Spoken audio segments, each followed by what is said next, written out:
നമുക്ക് 2019 റിലീസായ best mistake എന്ന ഒരു സ്കൂൾ സ്റ്റോറിയിലേക്ക് പോകാം. അതിനു മുന്നേ ഇതുപോലത്തെ വീഡിയോസ് കാണാൻ നിങ്ങൾക്ക് ഇഷ്ടമാണെങ്കിൽ മറക്കാതെ ഇപ്പോൾ തന്നെ നമ്മുടെ ചാനൽ ഒന്ന് സബ്സ്ക്രൈബ് ചെയ്യാം. കഥ തുടങ്ങുന്നത് ഒരു സ്കൂൾ കാണിച്ചുകൊണ്ടാണ്. അവിടെ എത്തുന്ന നമ്മുടെ കഥാനായികയായ കിം ഒരു പാവം പിടിച്ച പയ്യനെ ചില തല്ലിപ്പൊളി പിള്ളേര് വളഞ്ഞിട്ട് ഉപദ്രവിക്കുന്നത് കണ്ടിട്ടും അതിൽ ഇടപെടാൻ നിൽക്കാതെ വെറുതെ എന്തിനാ വേലിയിരിക്കുന്ന പാമ്പിനെ എടുത്ത് തോളി വെക്കുന്നതെന്നുള്ള മട്ടില് അവിടെ നിന്ന് പോകുന്ന സമയത്താണ് അങ്ങോട്ടേക്ക് എത്തുന്ന ഒരു 4 ഫ്രണ്ട്സ് അതിലിടപെട്ട് ആ പയ്യനെ കൂട്ടിക്കൊണ്ടു പോകുന്നത്. അതിലെ പ്രധാനി നമ്മുടെ കഥാനായകനായ ജിയാണ്. കൂട്ടത്തിലുള്ളത് അവന്റെ 3 സുഹൃത്തുക്കളും സിയോ, റു, ജങ്. ഇതേസമയം ക്ലാസ് റൂമിൽ ഇരിക്കുന്ന കിമ്മിന്റെ ഫോണില് നോട്ടിഫിക്കേഷന്റെ ഒരേ ബഹളമായിരുന്നു. ഇതെന്താ അലാം വല്ലതും വെച്ചിരിക്കാണോ? എങ്കിൽ അതൊന്ന് ഓഫ് ചെയ്യൂ, കിടന്ന് കുണു അടിച്ചോണ്ടിരിക്കുന്നല്ലോ എന്ന് അവളുടെ ഫ്രണ്ട് യൂന പറയുമ്പോ ഇത് അലാറം ഒന്നും അല്ല, എന്നെ ഒരുത്തൻ ഇഷ്ടമാണെന്ന് പറഞ്ഞ് പിറകെ നടപ്പില്ലേ, അവനെ കൊണ്ട് ഭയങ്കര ശല്യ. അപ്പൊ ദേ കുണു മെസ്സേജ് അയച്ചോണ്ടിരിക്കുക. അപ്പൊ ഭയങ്കര തൊല്ല അവനെ കൊണ്ടെന്നൊക്കെ പറഞ്ഞ് കിം സംസാരിക്കുമ്പോ നിനക്ക് അവനെ ഒഴിവാക്കി വിട്ടൂടെ, എന്തൊക്കെ പറഞ്ഞിട്ടും അവൻ പോകുന്നില്ലെന്ന് കിം അത് കേട്ട് മറുപടി പറയുമ്പോ എങ്കിലും നീ കമ്മിറ്റഡാ, നിനക്കൊരു ബോയ് ഫ്രണ്ട് ഉണ്ടെന്ന് പറ, അത് കേട്ടിട്ടെങ്കിലും അവൻ പോയാലോ എന്ന് യൂന പറയുമ്പോ ആണല്ലേ, അതിനിപ്പോ എന്താ ചെയ്യാ, ഞാനിപ്പോ ആരുടെ ഫോട്ടോ എടുത്ത് എന്റെ ബോയ് ഫ്രണ്ടിന്റേതാണെന്ന് പറഞ്ഞ് അവനെ കാണിച്ച് പ്രശ്നങ്ങൾ സോൾവ് ആക്കുമെന്ന് ആലോചിക്കുമ്പോ സോഷ്യൽ മീഡിയ അല്ലേ, അതിലൊക്കെ ഇഷ്ടം പോലെ ഫോട്ടോ ഉണ്ടല്ലോ, ആരുടെങ്കിലും ഒരു ഫോട്ടോ എടുത്ത് ഇടാമെന്ന് ഓർക്കുന്നവൾ അന്ന് ക്ലാസ് കഴിഞ്ഞ് വീട്ടിലേക്ക് എത്തിക്കഴിഞ്ഞു ഇവരുടെ സ്കൂളിലെ പയ്യന്മാരുടെ ഒക്കെ ഫോട്ടോസ് സെർച്ച് ചെയ്യാണ്. ആരുടെ മുഖം അങ്ങനെ വ്യക്തമാകാത്ത ഒരു പയ്യന്റെ ഫോട്ടോ കിട്ടുന്നു. ഇത് മതി, തൽക്കാലം ഇത് സോഷ്യൽ മീഡിയയിൽ എന്റെ ബോയ് ഫ്രണ്ട് ആണെന്ന് പറഞ്ഞ് അപ്ലോഡ് ചെയ്യാം, അവന് ഇതാരാ എന്താണെന്ന് കണ്ടുപിടിക്കാനും പറ്റില്ല, അതുകൊണ്ട് ഞാൻ രക്ഷപ്പെടുമല്ലോ എന്നൊക്കെ പറഞ്ഞ് അവൾ ആ ഫോട്ടോ അപ്ലോഡ് ചെയ്തത് മാത്രമേ ഓർമ്മയുള്ളൂ. അടുത്ത ദിവസമാട്ടെ അവൾ സ്കൂളിലേക്ക് എന്നത്തെയും പോലെ ചെല്ലുന്ന സമയത്ത് അവിടെയുള്ള കുട്ടികളൊക്കെ അവളെ ഒരുമാതിരി നോക്കുന്നുണ്ടോ എന്ന് അവൾക്കൊരു ഡൗട്ട്. അപ്പോഴും അവൾക്ക് കാര്യം മനസ്സിലായിരുന്നില്ല. ക്ലാസ്സിൽ ചെന്നിരിക്കുമ്പോ അങ്ങോട്ടേക്ക് ഓടിയെത്തുന്ന യൂന, നീ എന്ത് പണിയാ കാണിച്ചത്, നീ എന്തിനാ അവന്റെ ഫോട്ടോ എടുത്ത് സോഷ്യൽ മീഡിയയിൽ റിലേഷൻഷിപ്പിലാണെന്ന് പറഞ്ഞിട്ടത്, ആകെപ്പാട് ഇപ്പൊ പണി പാളിയല്ലോ എന്ന് പറയുമ്പോ താൻ മുഖം വ്യക്തമാവില്ല എന്ന് കരുതിയിട്ട പയ്യനെ ഫോട്ടോയിൽ നിന്ന് അങ്ങനെ എല്ലാവർക്കും മനസ്സിലായോ, ആരാവൻ എന്നിങ്ങനെയുള്ള ഡൗട്ടുകൾ അവൾക്ക് വരുന്നു. അവൾക്ക് ആ ഫോട്ടോ എടുത്ത് ഇടുമ്പോഴും ആരാണ് ആ പയ്യനെന്ന് ഒരു അറിവ് ഉണ്ടായിരുന്നില്ല, കാരണം മുഖം അത് വ്യക്തമാവുന്നില്ലല്ലോ. അത് പറഞ്ഞു തീരും മുന്നേ ക്ലാസ്സിലേക്ക് ജി വരികയാണ്. ഇവിടെ അല്ലേടാ എന്റെ ഗേൾ ഫ്രണ്ട്, എന്റെ പിക്ക് DP ആയി വെച്ച ആ പെണ്ണിന്റെ പേരെന്തായിരുന്നു എന്ന് പറഞ്ഞ് ജി കൂടെയുള്ള ഫ്രണ്ട്സിനോട് ചോദിക്കുമ്പോ പേരറിയില്ല, അവളുടെ നമ്പർ സോഷ്യൽ മീഡിയയിൽ തപ്പിയെടുത്തിട്ടുണ്ടെന്നും പറഞ്ഞ് അവന്മാര് ചുമ്മാ ഒരു നമ്പർ ഇറക്കി അവളുടെ നമ്പറിലേക്ക് വിളിക്കുമ്പോഴേക്കും അയ്യോ ഞാനാണെന്ന് ഇപ്പൊ ഫോൺ റിങ് അടിക്കുമല്ലോ എന്നോർത്ത് കോൾ കട്ട് ചെയ്ത് വിടാനായി അവൾ ഫോൺ തപ്പുമ്പോഴേക്കും അതങ്ങ് റിങ് അടിച്ച് തുടങ്ങിയിട്ടുണ്ടായിരുന്നു. വേഗം തന്നെ ജി കിമ്മിന്റെ അടുത്തേക്ക് വന്ന് അല്ല നമ്മളെപ്പോഴാ ഗേൾ ഫ്രണ്ടും ബോയ് ഫ്രണ്ടും ആയത്, ഒന്ന് അറിയണല്ലോ എന്ന് പറഞ്ഞ് അവൻ സംസാരിക്കാൻ വരുമ്പോ അവൾ ഒഴിഞ്ഞു മാറാൻ മാക്സിമം നോക്കുന്നുണ്ടെങ്കിലും നീ ഒന്ന് വന്നേ നമുക്ക് വിശദമായി സംസാരിക്കാന്ന് പറഞ്ഞ് ക്ലാസ്സിന് വെളിയിലേക്ക് അവളെ കൊണ്ടുപോയി നോക്കുമ്പോ അപ്പോഴേക്കും സാറ് വരുന്നു. അല്ലെ എന്താ ഇവിടെ എന്ന് സാറ് ചോദിക്കുമ്പോഴേക്കും അല്ല സാർ ഞാൻ ഒരു ആവശ്യത്തിന് ഈ കൊച്ചിനോടൊന്ന് തനിയെ സംസാരിച്ചിട്ട് വന്നോട്ടെ എന്ന് ജി ചോദിക്കുമ്പോ ഒന്നും വേണ്ട, എന്തെങ്കിലും സംസാരിക്കാനുണ്ടെങ്കിൽ ഇവിടെ ഇരുന്ന് സംസാരിച്ചോന്നും പറഞ്ഞ് സാർ അവിടെ തന്നെ നിൽക്കുമ്പോ പെട്ടെന്ന് വലിയ മാസ് ഡയലോഗ് അടിച്ചോണ്ട് നിന്ന് ജിക്ക് ഭയങ്കര വെപ്രാളം. എന്തിപ്പോ അവനോട് പറയാനുണ്ടെന്നും പറഞ്ഞു, എന്ത് പറയുന്നുള്ള രീതിയിൽ അവൻ നിൽക്കുമ്പോ ഇല്ല ബുക്ക് വാങ്ങിക്കാൻ വന്നതല്ലേ, ഇന്ന ബുക്ക് വെച്ചോ പിന്നെ തന്നാ മതി എന്ന് പറഞ്ഞ് അവൾ ഒരു ബുക്ക് എടുത്തു കൊടുത്ത് ഇവൻ ബുക്ക് വാങ്ങാൻ വന്നതാണ് അല്ലാതെ വേറൊന്നും ഇല്ലാന്നൊരു സാഹചര്യം ഉണ്ടാക്കിയെടുക്കാൻ നോക്കുമ്പോ ഈ സാറ് പഠിക്കാനുള്ള ബുക്ക് വാങ്ങാൻ വന്നോ, നല്ല കോമഡി, ഇവൻ ഈ ജന്മം പഠിച്ച് നന്നാവാത്തവനാ, അവനൊക്കെ ബുക്ക് വാങ്ങിക്കാൻ വരുമെന്ന് പറഞ്ഞ് ഇത് വേറെ എന്തോ ഉടായിപ്പാണെന്ന് തന്നെ സാറിന് മനസ്സിലാവുന്നുണ്ടെങ്കിലും അല്ല സാർ ശരിക്കും ഞാൻ ബുക്ക് വാങ്ങാൻ തന്നെ വന്നതാ, പഠിക്കാൻ തീരുമാനിച്ചെന്ന് പറഞ്ഞ് അവൻ ആ ബുക്ക് വാങ്ങിച്ചങ്ങ് പോകുമ്പോഴാണ് അവൾക്ക് സമാധാനാവുന്നത്. പക്ഷെ പിന്നീട് എല്ലാം അവളുടെ ചിന്ത ഇനി അവന്റെ DP ഞാൻ ഇട്ടത് കൊണ്ട് അവൻ എന്നെ തെറ്റിദ്ധരിക്കുവോ, അതിന്റെ പേര് വേറെ വല്ല വിഷയം ഉണ്ടാവുമോ എന്നൊക്കെ ആലോചിച്ച് അവള് അവനെ സോപ്പിടാവുന്ന തീരുമാനിക്കുന്നു. അതിനായിട്ട് അവന് ബ്രെഡ് ഇഷ്ടമാണെന്ന് മനസ്സിലാക്കി ബ്രെഡും വാങ്ങി ബ്രേക്ക് ടൈം ആകുമ്പോൾ അവനെ സോപ്പിടാനായി പോകുന്നുണ്ട്. പ്ലീസ് ഞാൻ മനഃപൂർവ്വം നിങ്ങളുടെ ഫോട്ടോ DP ആക്കിയതല്ല, ആക്ച്വലി അതെനിക്ക് നീയാണെന്ന് അറിയ പോലും ഇല്ലായിരുന്നു, എനിക്കൊരു പ്രത്യേക സാഹചര്യത്തില് അതങ്ങനെ DP ആക്കേണ്ടി വന്നതാ, ഒരാളെ തെറ്റിദ്ധരിപ്പിക്കാനായിട്ട്, അത്രേ ഉള്ളൂ എന്ന് പറഞ്ഞ സോപ്പിടുന്നവൾ ബ്രെഡ് കൊടുക്കാൻ നോക്കുമ്പോ ഇന്നൊരു ദിവസം ബ്രെഡ് തന്നു ഓർത്ത് അങ്ങനെ അങ്ങ് കാര്യങ്ങൾ വിട്ടുകളയാൻ പറ്റുമോ എന്ന് അവൻ ചോദിക്കുമ്പോ ഞാൻ എന്നും ബ്രെഡ് വാങ്ങിച്ചു തരാന്ന് അവള് പറയുന്നു. അങ്ങനെ എനിക്ക് എന്നും ബ്രെഡ് വാങ്ങിച്ചു തരാം, നിന്റെ കയ്യിൽ നിന്ന് എവിടുന്ന കാശ് എന്ന് അവൻ ചോദിക്കുമ്പോ അതിന് ഞാൻ കാശ് എടുത്ത് വാങ്ങിച്ചു തരാന്നല്ലല്ലോ പറഞ്ഞ, ഇന്ന് ഞാൻ കാശ് എടുത്ത് വാങ്ങിച്ചു തന്നു, നാളെ മുതൽ എനിക്ക് ഇങ്ങോട്ട് കാശ് തന്നാ ഞാൻ അത് കൊടുത്ത് ബ്രെഡ് വാങ്ങിച്ചു തരാന്ന് പറഞ്ഞ് അവൾ അവനെ കളിയാക്കുന്നു. ജിയുടെ ഫ്രണ്ട്സും അതുകൊള്ളാം, നിനക്ക് സോറി വേണം താനും, ഞങ്ങൾക്ക് ബ്രെഡ് വാങ്ങിച്ചു തരാൻ നിനക്ക് പറ്റത്തില്ലല്ലേ എന്നൊക്കെ അവളോട് തട്ടിക്കയറുമ്പോ നമ്മുടെ ക്ലാസ്സിൽ നിന്ന് എത്ര ദൂരെയാ ക്യാൻറ്റീൻ, അവിടം വരെ നടന്നു പോയി ഞാൻ ബ്രെഡ് വാങ്ങിച്ചോണ്ട് വരില്ലേ, നിനക്ക് കാശ് മാത്രം മുടക്കിയാ പോരെ, ഇരിക്കുന്നിടത്ത് തിരുന്ന ബ്രെഡ് തിന്നാൻ പറ്റില്ല എന്നൊക്കെ കിമ്മ ചോദിക്കുമ്പോ ഇതെല്ലാം കേട്ട് നിന്ന സിയോ സാരില്ല സമ്മതിച്ചേക്കടാ, അവിടം വരെ നമുക്ക് പോകണ്ടല്ലോ എന്നൊക്കെ പറഞ്ഞ് ജിയോട് സംസാരിക്കുമ്പോ എന്തെങ്കിലും കാണിക്കാനായി പറഞ്ഞ് അവൻ എഴുന്നേറ്റ് പോകുന്നു. ഈ സമയം ബാക്കി ഫ്രണ്ട്സ് പോകുന്നുണ്ടെങ്കിലും സിയോ പേടിക്കേണ്ട പ്രശ്നമൊക്കെ സോൾവ് ആയിട്ടുണ്ട് കേട്ടോ എന്ന് പറഞ്ഞ് കിമ്മിനോട് സംസാരിക്കുന്നു. അങ്ങനെ സിയോ സംസാരിച്ച് പോകുമ്പോ കിം ഓർക്കുന്നത് സിയോയെ പറ്റിയാണ്. അവൻ ഈ ക്ലാസ്സിൽ ക്ലാസ്സിലെ ഏറ്റവും വലിയ പഠിപ്പിയാണ്, ക്ലാസ് ലീഡറും കൂടിയാണ്. അങ്ങനെയുള്ള അവൻ എങ്ങനെയാണ് ഈ ജിയുടെ ഒക്കെ തല്ലിപ്പൊളി ഗ്യാങ്ങിലെ ഒരു മെമ്പറായി മാറിയതെന്ന്. അങ്ങനെ അന്ന് ക്ലാസ് കഴിഞ്ഞ് വീട്ടിലേക്ക് പോകുന്ന കിമ്മിനെ ചേച്ചി ഫോൺ ചെയ്ത്, മുന്നേ ചേച്ചി അവിടെ അടുത്തൊരു പബ്ബിൽ പോയിരുന്നു, തിരിച്ചു വരുന്ന സമയത്ത് അവിടെ വോളറ്റ് വെച്ച് മറന്നുപോയി, ഒന്ന് എടുത്തിട്ട് വാ പ്ലീസ് എന്ന് പറഞ്ഞ് റിക്വസ്റ്റ് ചെയ്യുമ്പോൾ, ഞാനൊരു സ്റ്റുഡന്റ് അല്ലേ, എന്നെ ഒന്നും അവിടേക്ക് കയറ്റി വിടില്ല എന്ന് പറഞ്ഞ് അവൾ ഒഴിഞ്ഞു മാറാൻ നോക്കുന്നുണ്ടെങ്കിലും, നീ ഒന്ന് കാര്യം പറ, അവരെന്തായാലും ഇത് പറയുമ്പോൾ സമ്മതിക്കുമെന്ന് പറഞ്ഞ ചേച്ചി നിർബന്ധിക്കുമ്പോൾ അവൾ ആ പബ്ബിലേക്ക് പോകുന്നുണ്ട്. ആദ്യം അവളെ കയറ്റി വിടുന്നില്ല, കാരണം സ്റ്റുഡൻസിനെ ഒന്നും അവിടെ അലൗഡ് അല്ല. അവൾ കാര്യം പറയുമ്പോൾ ശരിയെന്ന് പറഞ്ഞ് അങ്ങോട്ടേക്ക് വോളറ്റ് എടുക്കാനായി വിടുന്നുണ്ട്. അവിടെ എത്തുന്ന അവൾ അവിടെ ഒരു ഗ്രൂപ്പിന്റെ ഇടയിൽ സിഒ ഇരിക്കുന്നത് കാണുന്നു. അവനെ അവിടെ കണ്ടവൾ ആകെ അമ്പരന്ന് പോവാണ്. കാരണം ക്ലാസ്സിലെ സൽസ്വഭാവി, പഠിപ്പി, ക്ലാസ് ലീഡർ ഈ ടാഗൊക്കെ ഉള്ള അവന് ഇങ്ങനെ ഒരു മുഖം ഉണ്ടായിരുന്നു എന്ന് ഞെട്ടുന്നവൾ അവന്റെ കണ്ണി പെടാതെ അവിടെ നിന്ന് മാറാനായി നോക്കുന്നുണ്ട്. എന്തായാലും അടുത്ത ദിവസം അവൾ ക്ലാസ്സിലേക്ക് ചെല്ലുമ്പോഴേക്കും അവൻ നേരത്തെ ക്ലാസ്സിലെത്തി ക്ലാസ് ഒക്കെ ക്ലീൻ ചെയ്തുകൊണ്ട് നിൽക്കാണ്. ഇവനെയാണോ ഇന്നലെ ഞാൻ കണ്ടതെന്ന് അവനെ കാണുമ്പോൾ അവൾക്കൊരു ഡൗട്ട്. കാരണം ഇവന്റെ ഇപ്പോഴത്തെ ഈ ഒരു ക്യാരക്ടറിൽ നിന്ന് ടോട്ടലി ഡിഫറെന്റ് ആയിട്ടുള്ള ഒരു സിഒയാണ് അവൾ ഇന്നലെ കണ്ടത്. അതുകൊണ്ട് തന്നെ അവൾ അമ്പരപ്പിൽ ഇരിക്കുമ്പോ, നീ എന്നെ ഇന്നലെ കണ്ടു അല്ലേന്ന് അവൻ ഇങ്ങോട്ടേക്ക് ഒരു ചോദ്യം. നീ എന്നെ കണ്ടിരുന്നു എന്ന് അത് കേട്ട് അമ്പരപ്പിൽ അവൾ ചോദിക്കുമ്പോ, നിന്നെ വ്യക്തമായിട്ട് കണ്ടില്ല, പക്ഷെ മിന്നായം പോലെ ആരോ പോകുന്നതും തോളിൽ ഇതേ ബാഗ് കിടക്കുന്നതും ഞാൻ കണ്ടിരുന്നു. അപ്പൊ എനിക്കത് നീയാണെന്ന് മനസ്സിലായെന്ന് അവൻ പറയുന്നു. അവിടെ ഞാൻ പോയത് എനിക്ക് ടാറ്റു ആർട്ടിസ്റ്റ് ആവണമെന്ന് ഒരു ആഗ്രഹം ഉള്ളത് കൊണ്ടാണ്. അവിടെ ഒരു ഗ്രൂപ്പ് ഇരുന്ന് ടാറ്റു അടിക്കുന്നത് നീ കണ്ടിരുന്നില്ലേ? അവരുടെ കൂടെ ഇരുന്ന് ടാറ്റു എങ്ങനെയാണ് അടിക്കുന്നത് എന്നൊക്കെ പഠിക്കാനായിട്ടുള്ള കാര്യങ്ങൾക്ക് വേണ്ടിയാണ് ഞാൻ പോയതെന്ന് പറയുന്നവൻ. അവൻ പക്ഷേ ഈ ഒരു മേഖലയിലേക്ക് തിരിയുന്നതും അവൻ അതിൽ ഇൻട്രസ്റ്റ് ഉള്ളതും ഒന്നും തന്നെ അവന്റെ വീട്ടിലെ ഇഷ്ടമില്ലാത്തത് കൊണ്ട്, വീട്ടിൽ അറിഞ്ഞ പ്രശ്നമാണെന്നും അതുകൊണ്ട് ഇതിപ്പോ ആരോടും പറയരുതെന്നും, താൻ നല്ല മാർക്കൊക്കെ വാങ്ങി പഠിച്ച് പാസ്സായി എന്തായാലും എടുക്കും ടാറ്റു ആർട്ടിസ്റ്റ് തന്നെ ആകുമെന്നും ഒക്കെ അവൻ ഇങ്ങനെ പറയുമ്പോൾ അവൾ അപ്പോൾ അത് ആരോടും പറയില്ല എന്നൊക്കെ പറയുന്നുണ്ടെങ്കിലും പിന്നീട് അവൾക്ക് തന്നെ വലിയ ടെൻഷൻ. കാരണം നോർമലായിട്ട് ഒരു കാര്യം പറഞ്ഞിട്ട് നമ്മളത് പറയാതിരുന്നാലും ആരോടും പറയരുതെന്ന് പറയുന്ന ഒരു കാര്യം പറയാൻ മിക്കവാറും ഒരു ടെൻഡൻസി വരുമല്ലോ. അവൾ ആ ടെൻഷനിലാണ് അടുത്ത ദിവസം സ്കൂളിലേക്ക് പോകുന്നത്. സാധാരണ കുറച്ച് നേരത്തെ വരാറുള്ള അവൾ അന്ന് നല്ല ലേറ്റ് ആയിട്ടാണ് വരുന്നത്. അപ്പോഴേക്കും സാറാകട്ടെ ലേറ്റ് ആയിട്ട് വരുന്നവരെ ഗ്രൗണ്ടിൽ റൗണ്ട് ഓടിച്ച് പണിഷ്മെന്റ് കൊടുത്തോണ്ടിരിക്കുകയാണ്. അത് കാണുന്നവൾക്ക്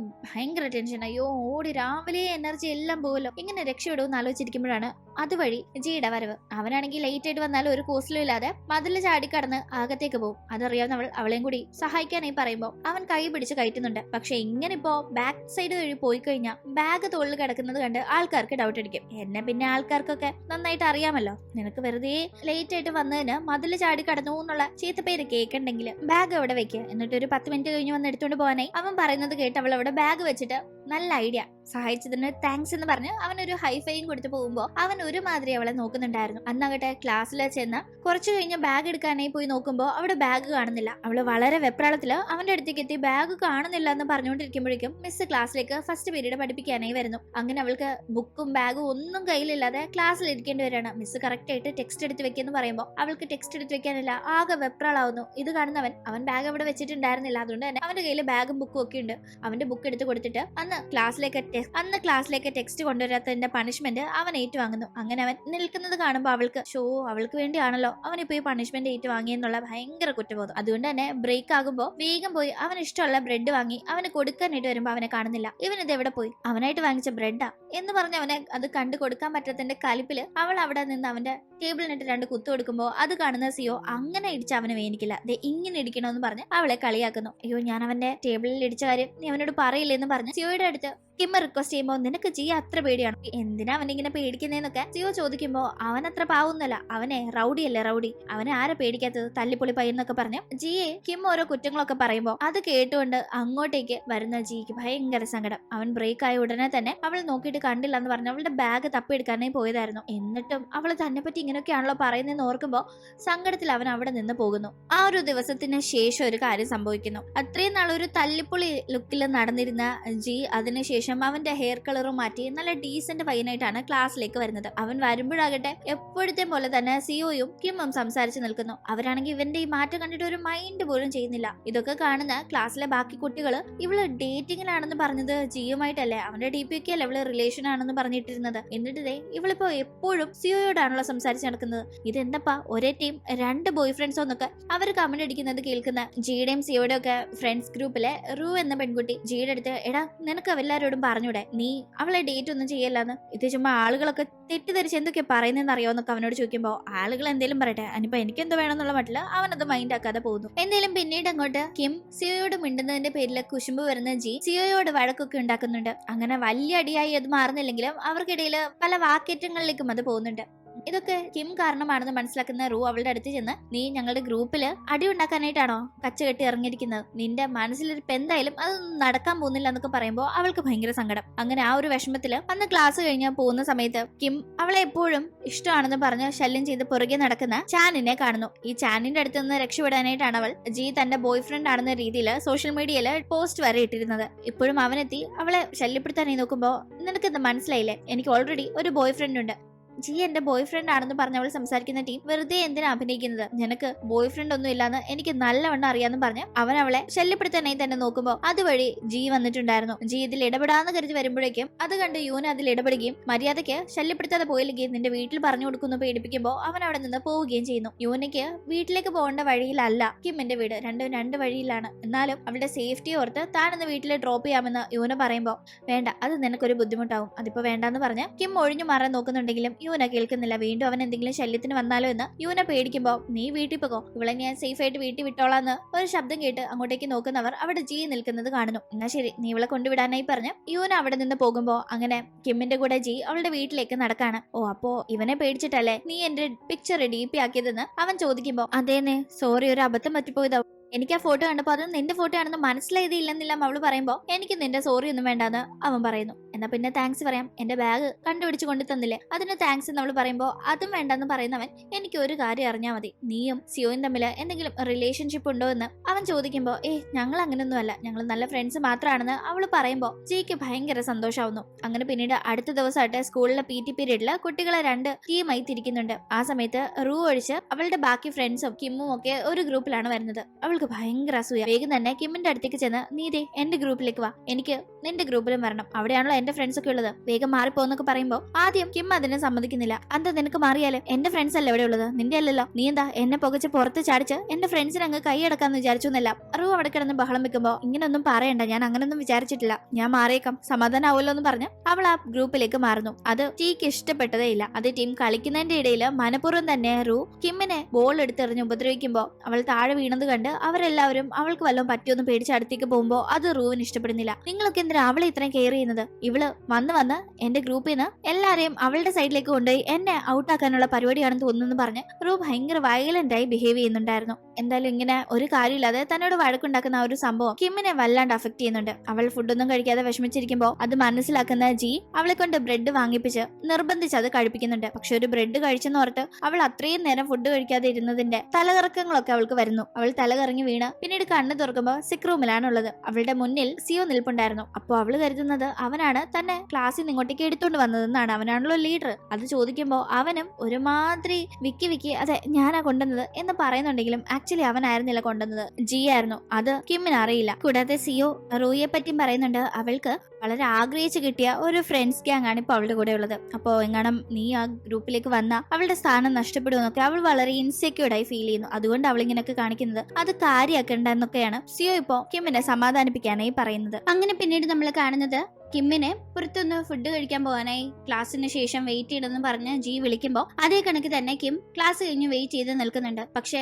അവിടേക്ക് എത്തുന്ന സിയോ വാ പോകാന്ന് പറഞ്ഞ് അവളുടെ കൈ പിടിക്കുമ്പോൾ, എങ്ങോട്ട്, ഞാൻ ജിയുടെ കൂടെ ഫുഡ് കഴിക്കാൻ പോവാന്ന് അവനോട് പറഞ്ഞത്, അതുകൊണ്ട് ഞാൻ വരുന്നില്ലാന്ന് കിം ഒഴിഞ്ഞു മാറാൻ നോക്കുമ്പോ ദേ ആ നിൽക്കുന്ന പയ്യന്മാര് കണ്ടോ, അവന്മാര് ജിയുടെ ഗേൾ ഫ്രണ്ടിനെ സ്കെച്ച് ചെയ്ത് വന്നിരിക്കുന്നതാ, അതുകൊണ്ട് നീ ഇപ്പൊ എന്റെ കൂടെ വരുന്നതായിരിക്കും നല്ലതെന്ന് സിയോ പറയുമ്പോൾ അവൾക്കും ആ പയ്യന്മാരെ നോക്കുമ്പോൾ നിപ്പിലൊക്കെ ഒരു പന്ത് കേട് ഫീൽ ആവുന്നുണ്ട്. അതുകൊണ്ട് തന്നെ സിയോയുടെ കൂടെ പോകാനായി അവൾ ഒരുങ്ങുന്നു. അങ്ങനെ ഇവരുടെ അടുത്തൂടെ അവർ പാസ് ചെയ്ത് പോകാനായി വരുമ്പോഴേക്കും സിയോ പറഞ്ഞ കണക്ക് തന്നെ ജിയുടെ ഗേൾ ഫ്രണ്ടിനെ അന്വേഷിച്ച് വന്നതാണ്. പക്ഷെ ആരാണ് കറക്റ്റ് ആ ഗേൾ ഫ്രണ്ട് എന്ന് അവർക്ക് അറിയില്ല. അതുകൊണ്ട് തന്നെ ഇവളെ കണ്ടിട്ട് നീ ഇവളാണോ ആ പെൺകുട്ടി എന്ന് ഇവളുടെ കയ്യിലുള്ള ആ ഒരു പച്ച ബാഗ് അടയാളമാക്കി വെച്ച് ചോദിച്ചറിയാനായി നോക്കുമ്പോൾ ഇതെല്ലാം മനസ്സിലാക്കിയിട്ടുണ്ടായിരുന്ന യൂന വേഗം തന്നെ കിമ്മിന്റെ അടുത്തെത്തി അവളെ മറ്റൊരു പേരിൽ വിളിക്കുന്നു. അവൾക്കും എന്തോ കാര്യം ഉണ്ടായിട്ടാണ് യൂന ഇങ്ങനെ പറയുന്നതെന്ന് മനസ്സിലാവുന്നത് കൊണ്ട് അവൾ നീ ഇങ്ങനെ പറയുന്നേ എന്നൊന്നും ചോദിക്കാൻ നിൽക്കാതെ അതേ രീതിക്ക് തന്നെ സംസാരിക്കുകയാണ്. അതുകൊണ്ട് തന്നെ ആ പയ്യന്മാര് സോറി ഞങ്ങൾ ഉദ്ദേശിച്ച ആളല്ല എന്ന് പറഞ്ഞ് അവളെ അങ്ങ് വിടുന്നു. ഇതേ ടീം ഈ നടന്ന കാര്യങ്ങളൊന്നും അറിയാതെ എന്നോട് വരാന്ന് പറഞ്ഞിട്ടെന്താ ഇവളെ കാണുന്നില്ലല്ലോ എന്നുള്ള ആ ഒരു ടെൻഷനിൽ കിമ്മിനെ വെയിറ്റ് ചെയ്ത് നിൽക്കുകയാണ്. അങ്ങനെ എന്തെങ്കിലും വന്ന് വീട്ടിലേക്ക് കിം പോകുന്ന സമയത്ത് അവളുടെ വീട്ടിലേക്കുള്ള വഴി വെച്ച് അവൾ ചാനിനെ കാണുന്നു. ചാൻ അവളെ വൺ സൈഡ് ആയിട്ട് കഴിഞ്ഞ കുറെ നാളായി ശല്യപ്പെടുത്തിക്കൊണ്ടിരിക്കുന്ന ഒരു പയ്യനാണല്ലോ. ചാനിനെ കൊണ്ട് ഇപ്പോഴും അവൾക്ക് വീണ്ടും പ്രശ്നങ്ങൾ ഉണ്ടാകുമ്പോൾ ഏറെ നേരം കിമ്മിനെ കാത്തിരുന്നിട്ടും അവൾ വന്നില്ലല്ലോ, എന്ത് പറ്റിയെന്ന് അവളെ അന്വേഷിച്ച് ഇങ്ങോട്ടേക്ക് വന്ന ജി അത് കാണുകയും അവൻ അവിടെ നിന്ന് ഓടിച്ചവളെ ഹെൽപ്പ് ചെയ്യുകയും ചെയ്യുന്നുണ്ട്. പക്ഷെ ആ ഒരു സംഭവത്തിൽ അവന്റെ കൈക്ക് കുറച്ച് പരിക്കേറ്റിട്ടുണ്ടായിരുന്നു. അവൻ അതൊന്നും സാരില്ല എന്ന് പറഞ്ഞ് അവളെ സേഫായി വീട്ടിലേക്ക് വിട്ടെങ്കിലും അവൾക്ക് ഒരു സമാധാനവും ഇല്ല. അവൻ എന്ത് പറ്റി കാണും എന്ന് ടെൻഷൻ ആവുന്ന കിം അവന് പലതവണ ഫോൺ ചെയ്തിട്ടും കിട്ടാത്തതിനെ തുടർന്ന് അവനെ അന്വേഷിച്ച് ചെല്ലുമ്പോൾ അവളെ കണ്ട് വളരെ ഹാപ്പി ആവുന്നവൻ എനിക്ക് കുഴപ്പമൊന്നുമില്ല, 2 ആഴ്ച റെസ്റ്റ് വേണമെന്ന് ഡോക്ടർ പറഞ്ഞു, അത്രേ ഉള്ളൂ എന്നൊക്കെ പറഞ്ഞ് സംസാരിക്കുമ്പോൾ 2 ആഴ്ച എന്റെ കാര്യങ്ങൾ അങ്ങ് കഷ്ടമാവുമല്ലോ, ഞാൻ എന്ത് ചെയ്യുന്നൊക്കെ അവൻ സൈഡിലൂടെ ഒരു സിമ്പതിക്ക് വേണ്ടി പറയുന്നുണ്ട്. 2 ആഴ്ച ഞാൻ നിന്നെ ഹെൽപ്പ് ചെയ്യാം, കാരണം നീ എനിക്ക് വേണ്ടിയല്ലേ ഈ പ്രശ്നത്തിലായതെന്ന് പറഞ്ഞ് അവൻ പറഞ്ഞു കൊടുക്കുന്ന കുഞ്ഞു കുഞ്ഞു സഹായങ്ങളൊക്കെ ചെയ്തു കൊടുക്കുന്നു. അതിന്റെ ഇടയിൽ അവള് ഫുഡ് വാരി തരണം എന്ന രീതിയിൽ അയ്യോ എനിക്ക് ചോപ്സ്റ്റിക് ഒന്നും പിടിച്ച് കഴിക്കാൻ പറ്റുന്നില്ലല്ലോ എന്ന് പറഞ്ഞൊരു അടവെടുക്കുമ്പോൾ അവന്റെ അടവ് മനസ്സിലാക്കുന്ന അവൾ സ്പൂണെടുത്ത് ഇങ്ങനെ കഴിച്ചോ, ഇതാകുമ്പോ കുഴപ്പമില്ലല്ലോ എന്ന് പറഞ്ഞ് അവനെ ചമ്മിക്കുന്നു. എന്നാലും എങ്ങനെയാണ് ചാനിന് താൻ എവിടെയാണ് താമസിക്കുന്നത് എന്ന കാര്യങ്ങൾ മനസ്സിലായത്, കൃത്യമായി താൻ എപ്പോ വീട്ടിലേക്ക് വരുന്നൊക്കെ ഉള്ളത് അറിഞ്ഞുകൊണ്ട് അവൻ എങ്ങനെ അവിടെ എത്തി എന്ന ഡൗട്ട് കിമ്മിന് ഉണ്ടാവുന്നുണ്ട്. എന്തായാലും ഈ സംഭവം സിയോയും അറിയുന്നു. സിയോ അടുത്ത ദിവസം പബ്ബിലേക്ക് മറ്റു ടാറ്റുവിന്റെ കാര്യങ്ങൾ പഠിക്കാനായി പോകുന്നുണ്ട്. ആ ടീം എന്റെ കൂടെ ലോക്കറിലുണ്ട്, നീ എടുത്തേക്കണമെന്നൊക്കെ പറഞ്ഞാണ് വൈകിട്ട് മഴ വരും എന്നുള്ള വെതർ റിപ്പോർട്ട്സ് കണ്ട് അവൻ അങ്ങോട്ടേക്ക് പോകുന്നത്. അപ്പോഴേക്കും അവള് സേഫ് ആയിട്ട് പോയിട്ട് വാ, പബ്ബിൽ പോയി ടാറ്റു മാത്രമേ പഠിക്കാവുള്ളൂ, വേറെ ദുശീലങ്ങളൊന്നും പഠിച്ചു വെച്ചേക്കല്ലെന്ന് പറഞ്ഞാണ് അവനെ വിടുന്നത്. ഓ നിനക്ക് എന്നെ പറ്റി കെയർ ഉണ്ടോ എന്ന് അവൻ ചോദിക്കുമ്പോ പിന്നെ നീ എന്റെ ഫ്രണ്ട് അല്ലേ, കെയർ ചെയ്യാതിരിക്കാൻ പറ്റുമോന്ന് അവളും പറയുന്നു. പക്ഷെ അന്നാകട്ടെ അവൾ ആ കൂടെ മഴ വരുന്നത് കൊണ്ട് എടുക്കാനായി പോകുമ്പോ അത് കാണുന്ന റൂ അതിനെ സമ്മതിക്കാതെ ആ കൂടെ എന്റെ ഫ്രണ്ടിന്റെതാ, അതുകൊണ്ട് നിനക്ക് ഇതിൽ ഒരു റൈറ്റും ഇല്ല എടുക്കാനെന്ന് പറഞ്ഞ് അതങ്ങ് കൈക്കലാക്കി കൊണ്ടുപോകുന്നു. അതുകൊണ്ട് തന്നെ അന്ന് വീട്ടിലേക്ക് മഴയുള്ള കൊണ്ട് തന്റെ കൂടെ ഇല്ലാത്തത് കൊണ്ടും ജിയുടെ കൂടെയാണ് കിം പോകുന്നത്. ഇതേ സമയം തന്റെ കൂടെയുമായി റൂ ചാനിനെ കാണാൻ പോകുന്നതും അവനോട് സംസാരിക്കുന്നതും ഒക്കെ തന്നെ പബ്ബിൽ നിന്ന് തിരിച്ചു വരുന്ന സിയോ കാണുന്നുണ്ട്. അപ്പോ നീയാണോ അവനോട് കിമ്മിനെ പറ്റിയുള്ള കാര്യങ്ങൾ പറഞ്ഞു കൊടുത്ത് ഈ പ്രശ്നം ഉണ്ടാക്കിയതെന്ന് സിയോ റൂവിനോട് ചോദിക്കുമ്പോൾ അവൾ അങ്ങനൊന്നും ഇല്ലാന്ന് പറഞ്ഞ് ഒഴിഞ്ഞു മാറാൻ നോക്കുന്നുണ്ടെങ്കിലും റൂവിന് കിമ്മിനോട് താല്പര്യം ഇല്ലാത്തതുകൊണ്ട് അവൾ ഇത് ചെയ്യുമെന്ന് തന്നെ സിയോയ്ക്ക് മനസ്സിലാവുന്നു. അന്ന് ദേഷ്യപ്പെട്ട് സിയോ റൂവിന്റെ അടുത്ത് നിന്ന് പോകുമ്പോ അവൾ ആ ദേഷ്യത്തില് കുട പോലും എടുത്ത് എറിയുന്നുണ്ട്. കാരണം അവന്റെ കൂടെയാണിത്, ഞാനിത് കിമ്മിനെ എടുക്കാനായിട്ട് വെച്ചിരുന്നതാ, അത് നീ എന്തിനാ എടുത്തെന്ന് അപ്പോഴത്തെ ദേഷ്യത്തിന് അവൻ ചോദിച്ചതിന്റെ കലിപ്പിനാണ് ഇവളാ കൂടെ വരെ എടുത്ത് എറിഞ്ഞ് മഴയത്ത് കരഞ്ഞുകൊണ്ട് നിൽക്കുന്നത്. അടുത്ത ദിവസം ക്ലാസ്സിലേക്ക് എത്തുന്ന അവൾക്ക് നല്ല പനി പിടിച്ചിട്ടുണ്ട് മഴ കാരണം. അവൾ പക്ഷെ അതൊന്നും കാര്യമാക്കാതെ അവൻ തന്നെ തെറ്റിദ്ധരിച്ചിരിക്കുകയാണ് എന്നവനെ പറഞ്ഞ് മനസ്സിലാക്കുന്ന വിചാരിച്ച് സംസാരിക്കാൻ പോകുമ്പോൾ അവൻ മൈൻഡ് പോലും ചെയ്യുന്നില്ല. റൂ തന്നെയാണ് കിമ്മിന്റെ താമസ സ്ഥലം ആ പയ്യന് പറഞ്ഞു കൊടുത്തത്, അതുകൊണ്ടാണല്ലോ ആ പ്രശ്നങ്ങൾ ഉണ്ടായതെന്ന കലിപ്പിലായിരുന്നു സിയോ ഉണ്ടായിരുന്നത്. പക്ഷെ പിന്നീടാണ് ഈ ക്ലാസ്സിലെ മറ്റൊരു പയ്യനോട് ചോദിച്ചാണ് അവൻ അതൊക്കെ മനസ്സിലാക്കിയതല്ലാതെ റൂ ഒന്നും പറഞ്ഞു കൊടുത്തതല്ല എന്നത് കൺഫേം ആകുന്ന സിയോ ആ കാര്യത്തിന്റെ പേരിൽ അവളോട് ചെന്ന് സോറി പറയുന്നു. കൂടാതെ ഒരു സിനിമയ്ക്ക് അവൻ അവളെ ക്ഷണിക്കുന്ന ടൈം അവൾക്ക് കുറച്ച് പണിയുണ്ടെന്ന് പറയുന്നത് കൊണ്ട് തന്നെ സിയോ കിമ്മിനെ നമുക്ക് ഇന്ന് ഈവനിങ് ഫിലിമിന് പോയാലോ എന്ന് ചോദിച്ചു വിളിക്കുമ്പോൾ അവൾക്ക് കഴിഞ്ഞ ദിവസം തനിക്ക് കൊട തരാമെന്ന് പറഞ്ഞിട്ട് അതൊടുക്കും റൂ കൊണ്ടോ എന്റെ കലിപ്പില് സിയോയോട് ഞാൻ എന്റെ ഒരു ഫ്രണ്ടിന്റെ കൂടെ സിനിമയ്ക്ക് പോകും, അതുകൊണ്ട് നീ നിന്റെ ഫ്രണ്ടിനെ വിളിച്ചോണ്ട് പൊക്കോന്നും പറഞ്ഞ് അവനെ ഒഴിവാക്കി വിടുന്നു. ആക്ച്വലി അവൾ അങ്ങനെ ഒരു സിനിമയ്ക്ക് പോകാൻ പ്ലാൻ ഇട്ടിരുന്നില്ല, ഇപ്പൊ സിനിമയ്ക്ക് പോകണം, കാരണം ഇവൻ അല്ലെങ്കിൽ താൻ കള്ളം പറഞ്ഞു എന്ന് അറിയല്ലോ, അതുകൊണ്ട് യൂനയുടെ അടുത്ത് ചെന്ന് സിനിമ കാണാൻ പോകാന്ന് പറയുമ്പോൾ ഞാൻ ആ സിനിമ ഓൾറെഡി കണ്ടത്, അത് ഇറങ്ങിയിട്ട് തന്നെ ഇപ്പൊ 2 മാസമായി, എന്നിട്ട് വീണ്ടും എനിക്ക് ബോർവേഡ് ഒന്നും കാണാൻ വയ്യാന്ന് പറഞ്ഞു അവൾ അത് ഒഴിഞ്ഞു മാറാനായി നോക്കുമ്പോൾ അത് കേൾക്കുന്ന ജി ഞാൻ വരാം, പക്ഷെ നീ ടിക്കറ്റ് എടുക്കണമെന്ന് പറഞ്ഞു അവന്റെ വയ്യാത്ത കൈയിട്ട് ആട്ടി കാണിക്കുന്നു. കാരണം അവള് കാരണമാണല്ലോ കൈ അങ്ങനെ ആയതെന്ന് അവൻ ഇടയ്ക്കിടയ്ക്ക് ബ്ലാക്ക്മെയിൽ ചെയ്യുന്നത്. ആ കൈ കാണുമ്പോൾ അവള് ശരിയെന്നും പറഞ്ഞ് ഫിലിമിന് പോകുന്നുണ്ട്. പക്ഷെ അവളുടെ ആ ഒരു ഗെറ്റപ്പ് ഒക്കെ കാണുമ്പോൾ അവൻ അവളെ നന്നായി കളിയാക്കുന്നു. നിന്റെ മുഖത്തിനേക്കാളും ഭംഗി ആ തൊപ്പിക്കുണ്ടെന്നും പറഞ്ഞ് അവളെ കാണുമ്പോൾ തൊട്ട് കളിയാക്കുന്നവൻ ടിക്കറ്റ് ഒക്കെ ഞാൻ എടുത്തു, നീ പോപ്കോൺ വാങ്ങിച്ചെന്നാ മതി എന്ന് പറഞ്ഞ് അങ്ങനെ അവർ പോപ്കോൺ വാങ്ങിക്കുകയും സിനിമ തുടങ്ങാൻ കുറച്ച് ടൈം കൂടി ബാക്കിയുള്ളത് കൊണ്ട് അവിടെ അടുത്തുള്ള ഒരു ഗെയിമിംഗ് സെന്ററിൽ പോയി ഗെയിം കളിക്കുകയും ഗെയിമിന്റെ ഇടയിൽ ഒരു ബെറ്റ് വെക്കുകയും ചെയ്യുന്നു. ബെറ്റിൽ ജയിച്ചത് കിം ആയതുകൊണ്ട് പണിഷ്മെന്റ് ആയി ജിക്ക് ഇനി വരാൻ പോകുന്ന ഇംഗ്ലീഷ് എക്സാമിന് നല്ല മാർക്ക് വാങ്ങിക്കണമെന്നുള്ള ഒരു പണിഷ്മെന്റ് ആണ് അവൾ കൊടുക്കുന്നത്. അങ്ങനെ പിന്നീട് സിനിമ കാണുമ്പോൾ അതൊരു തല്ലിപ്പൊളി പടവായിരുന്നു. അപ്പോഴേ യോന പറഞ്ഞതാ പൊട്ടപ്പടവാന്ന്, വരണ്ടായിരുന്നു എന്ന് പറഞ്ഞ് കിമ്മിന് ആകെ നിരാശ. അങ്ങനെ എന്തായാലും അവൾക്ക് കൊടുത്ത വാക്ക് പാലിക്കാനായി അടുത്ത എക്സാമിന് അവൻ നല്ല മാർക്ക് വാങ്ങുന്നുണ്ട്. പഠിപ്പിയല്ലാത്ത തല്ലിപ്പൊളി പയ്യൻ പെട്ടെന്നൊരു ദിവസം ഇത്രയും മാർക്ക് വാങ്ങുമ്പോൾ അതിന് പിന്നിലെ മോട്ടിവേഷൻ എന്താണ്, ഇനി ഒരു പക്ഷെ ഇവൻ കോപ്പി അടിച്ചതാണോ എന്നുള്ള അമ്പരപ്പിലായിരുന്നു ടീച്ചർ അടക്കം ആ ക്ലാസ്സിലുള്ള മറ്റുള്ളവരെല്ലാം തന്നെ. അങ്ങനെ കാര്യങ്ങൾ മുന്നോട്ട് പോകുമ്പോൾ അതിന്റെ ഇടയിൽ സിയോയ്ക്കും ജിക്കും ഇടയിൽ കിമ്മിന്റെ കാര്യത്തിൽ വീണ്ടും ചെറിയ ചെറിയ പ്രശ്നങ്ങൾ നടക്കുന്നുണ്ട്. ഇവർ നല്ല ഫ്രണ്ട്സ് ആയിരുന്നല്ലോ, അതുകൊണ്ട് തന്നെ ഒരു പെൺകുട്ടിയുടെ പേരിൽ ഈ ഫ്രണ്ട്ഷിപ്പ് ഇല്ലാണ്ടാവരുത് എന്ന് ഡിസ്കസ് ചെയ്യുന്ന അവൾക്ക് ആരെയാണോ ഇഷ്ടം അവർ അവളെ പ്രണയിക്കട്ടെ, അതുവരെ നമ്മൾ വെറുതെ അവളുടെ കാര്യത്തിൽ വഴക്കുണ്ടാക്കണ്ട എന്നൊരു തീരുമാനത്തിലെത്തുന്നു. അതിന്റെ ഇടയിൽ കിമ്മിന്റെ ബർത്ത്ഡേ ഒക്കെ വരുമ്പോൾ എല്ലാ ഫ്രണ്ട്സും കൂടി ചേർന്ന് അത് നല്ലവണ്ണം സെലിബ്രേറ്റ് ചെയ്യുന്നുണ്ട്. അങ്ങനെ അന്ന് ബർത്ത്ഡേ ഫംഗ്ഷൻ കഴിഞ്ഞ് തിരിച്ചു വീട്ടിലേക്ക് പോകാനായി നിൽക്കുന്ന കിമ്മിനോട് നീ റൂവിന്റെ കൂടെ പോ, നിങ്ങളുടെ രണ്ടുപേരുടെയും വീട് ഏതാണ്ട് ഒരേ വഴിക്കല്ലേ എന്ന് പറഞ്ഞ് ജി അവരെ ഒന്നിച്ച് വിടുന്നുണ്ട്. അത് കാണുന്ന സിയോ അവരെ ഒന്നിച്ചു വിട്ടാ ശരിയാവൂന്നെല്ലാം അവനോട് ചോദിക്കുമ്പോൾ ശരിയാവും, ശരിയാവണമല്ലോ, അതിനായിട്ടാണല്ലോ ഞാനിപ്പോ വിടുന്നതെന്ന് പറയുന്ന ആ ഒരു സമയത്താണ് നമ്മൾ ഇപ്പുറത്ത് കാണുന്നത്. റൂ എപ്പോഴും കിമ്മിനോട് ദേഷ്യപ്പെട്ടാണ് പെരുമാറാറുണ്ടായിരുന്നതെങ്കിൽ ഇപ്പോൾ അവൾക്ക് അവളുടെ തെറ്റൊക്കെ മനസ്സിലായിട്ടുണ്ടായിരുന്നു. വെറുതെ എന്തിനാണ് ഒരാളോട് ഇങ്ങനെ പെരുമാറിയ അയാൾക്കും തനിക്കുമൊക്കെ വെറുതെ പ്രശ്നങ്ങൾ ഉണ്ടാക്കുന്നത് എന്ന തിരിച്ചറിവിൽ റൂ ഇതുവരെ ചെയ്ത തെറ്റിനൊക്കെ കിമ്മിനോട് സോറി പറയുന്നു. അങ്ങനെ ഇവിടെ ഇവർക്കിടയിലെ പ്രശ്നങ്ങളും എല്ലാം സോൾവ് ആയിരിക്കാണ്. പക്ഷെ ഇതറിയാത്ത റൂവിന്റെ ചില ഫ്രണ്ട്സ് സ്കൂളിൽ ഒരു ഫംഗ്ഷൻ നടക്കുന്നതിന്റെ ഇടയിൽ കിമ്മിനെ ഒരു റൂമിലിട്ട് പൂട്ടുന്നു. അത് പിന്നീട് ആ ഫ്രണ്ട്സ് തന്നെ വലിയ ക്രെഡിറ്റില് റൂവിന്റെ അടുത്ത് ചെന്ന് പറയുമ്പോഴാണ് അങ്ങനെ എന്തിനാ ചെയ്തതെന്ന് ചോദിച്ച് അവൾ ദേഷ്യപ്പെടുന്നത്. കൂടാതെ വേഗം കിമ്മിനെ ഓപ്പൺ ചെയ്ത് വിടാനായി അവൾക്ക് കുറച്ച് തിരക്കുള്ളത് കൊണ്ട് ജിയെ പറഞ്ഞേൽപ്പിക്കുന്നു. ജി അങ്ങനെ കിമ്മുള്ള റൂം അന്വേഷിച്ച് ചെല്ലുന്നുണ്ട്. അവളെ കണ്ടുപിടിക്കുന്നുണ്ടെങ്കിലും ഇത്രയും നാളെ മനസ്സിൽ കൊണ്ടു നടന്ന ഈ ഒരു കാര്യം അവളോട് പറയാനുള്ള കറക്റ്റ് സമയം ഇതാണ്. ഇവിടുന്ന് ഇറങ്ങിയാൽ ചിലപ്പോൾ പറ്റിയെന്ന് വരില്ല എന്ന് തോന്നുന്നവൻ അവളെ ഒരുപാട് ഇഷ്ടമാണെന്ന് തുറന്നു പറയുമ്പോൾ അവൾക്കും ആ പ്രൊപ്പോസൽ റിജക്ട് ചെയ്യാൻ മാത്രം ഒരു കുറ്റം കുറവും അവനിൽ കണ്ടുപിടിക്കാനായിട്ടുണ്ടായിരുന്നില്ല. ഒന്നില്ലെങ്കിലും ഈ സംഭവങ്ങളൊക്കെ തുടങ്ങിയത് അവളുടെ ഭാഗത്തു നിന്ന് വന്ന ഒരു തെറ്റായിരുന്നല്ലോ. അവന്റെ ഫോട്ടോ അവളുടെ ബോയ് ഫ്രണ്ട് ആണെന്ന് അവൾ അപ്ലോഡ് ചെയ്ത ആ ഒരു സംഭവം. അങ്ങനെ ഇവരിവിടെ പ്രൊപ്പോസ് ചെയ്ത് പ്രണയം തുറന്നു പറഞ്ഞ് ഹാപ്പി ആവുന്ന ഇതേ സമയം റൂവിന്റെ കൂടെ സിയോയും കിമ്മിനെ അന്വേഷിച്ച് വന്നിട്ടുണ്ടായിരുന്നു. പെട്ടെന്ന് ഇത് പുറത്തുനിന്ന് കേൾക്കുന്ന അവന് ഒന്ന് അപ്സെറ്റ് ആവുന്നുണ്ടെങ്കിലും അവൾക്ക് അവന് ഇഷ്ടമാണെങ്കിൽ മുന്നേ തീരുമാനിച്ചതുപോലെ അവർ തമ്മിൽ ഒന്നാവട്ടെ, അതിന്റെ ഇടയിൽ താൻ ഇനി ഒരു വിലങ്ങുതടി ആവരുത് എന്ന് അവനും മനസ്സിലുറപ്പിക്കുന്നു. അങ്ങനെ ഇവരെല്ലാം ഹാപ്പിയായി പഠനവും ഫ്രണ്ട്ഷിപ്പും പ്രണയവും ഒക്കെ നല്ല രീതിയിൽ മുന്നോട്ട് കൊണ്ടുപോകുന്നു. കഥയുടെ തുടക്കത്തിൽ ഉണ്ടായിരുന്ന ആളായിരുന്നില്ല